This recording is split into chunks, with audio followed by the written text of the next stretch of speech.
ওই মুহূর্তে ইহুদিকে রাসূল ডাক দিয়ে বলেন, ইহুদি রে, বলো আমার হাত থেকে তোরে কে বাঁচাবে, কে রক্ষা করবে? ইহুদি ডাক দেখ, আপনি আমারে বাঁচাবেন।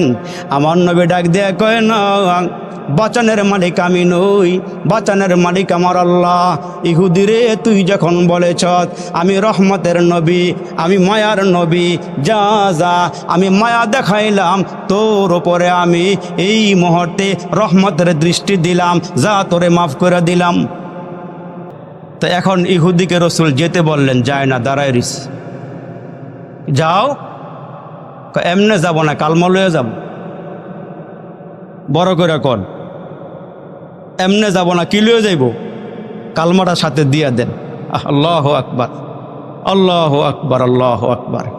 তো আমার নবী ডাক দিয়া বলে, তুমি কি পাইলা, কি দেখলা? কালমা পড়বা, মুসলমান হয়ে যাবা।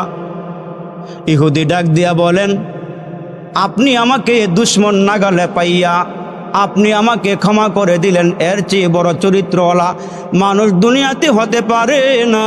ওগো নবী, আপনার আখলাক দেখা, আপনার চরিত্র দেখা, আপনার নমনীয়তা দেখা আমি কালমা পরে মুসলমান হয়ে গেলাম।